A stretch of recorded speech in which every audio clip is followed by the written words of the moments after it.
तो ये फोटो आप लोग देख रहे हैं, तो इसमें आज हम लोग पढ़ने वाले हैं मादा जनन अंग के बारे में। ठीक है, इसके बाद हम लोग नर जनन तंत्र भी पढ़ेंगे अगले वीडियो में। तो ये आपको क्लास 8 के अंतर्गत दिया गया है विज्ञान में। तो ये फोटो आपको हमने ले लिया है, आप देख रहे हैं कि इसको हम लोग बोलते हैं योनि। ठीक है, ये है ग्रीवा, यहाँ पे एक छिद्र होता है, तो इसके बारे में भी हम लोग बात करेंगे। फिलहाल यहाँ समझते हैं, पहले जो मोटा मोटी भाग है इसको बात करेंगे। ये वाला एरिया है गर्भाशय। गर्भाशय में अभी आपको बताया गया कि शिशु है ना का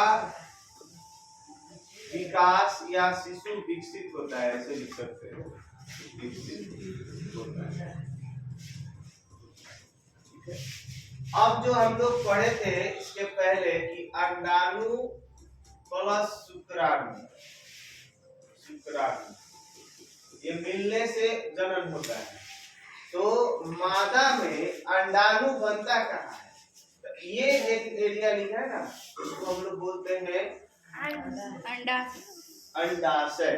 ठीक है, तो इसी के अंतर्गत इसी में अंडा बनता है, इसी में। ठीक है, इसी में अंडे का निर्माण होता है। इधर भी है, इधर भी है, यानी एक लेफ्ट साइड में होता है, एक राइट साइड। तो ये क्या है, अंडे निर्माण करते हैं। लेकिन कंडीशन ये भी है इसमें अभी, लेकिन लो लेवल से दिया नहीं है। हर महीने ये दोनों एक साथ अंडा नहीं बनाते। अगर ये मान लीजिए कि ये जनवरी में ये अगर अंडा बनाया, तो अगले महीने फरवरी में ये वाला अंडा बनाएगा। ठीक है, फरवरी में ये बनाएगा और फरवरी में ये जो है ये अंडा नहीं बनाता। माने एक महीने गैपिंग के हिसाब से अंडा बनता है। अब क्या है, अब ये है आपका अंडवाहिनी। ये इसको हम लोग इंग्लिश में फैलोपियन ट्यूब के नाम से जानते हैं। कौन सा भाग?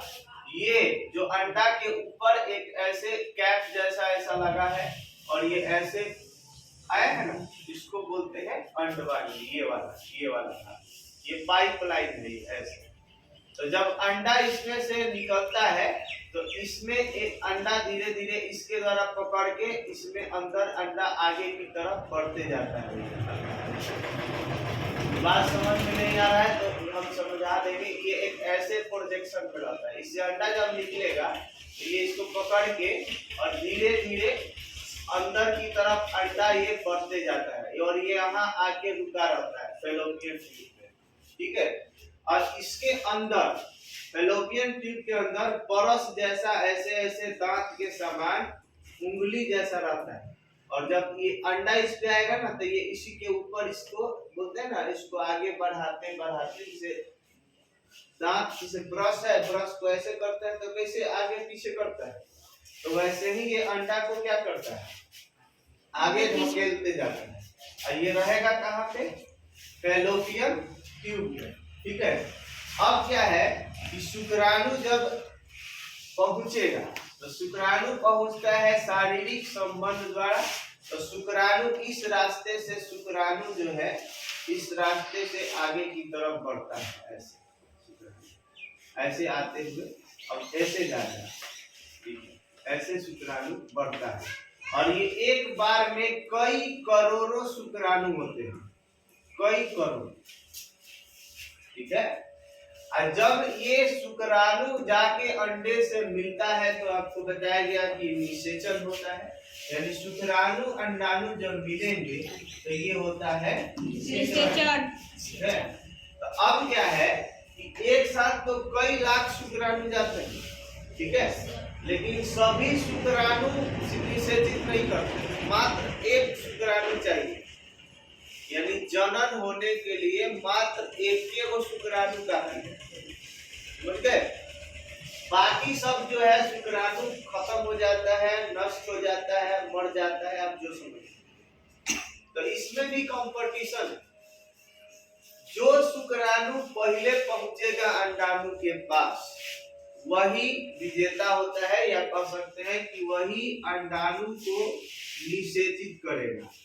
यानी जो शुक्राणु सबसे पहले अंडा के पास टच कर जाएगा वही निषेचित करता है। जब टच हो जाएगा तो बाकी सब का काम खत्म, बाकी सब शुक्राणु खत्म हो जाते हैं, मर जाते हैं।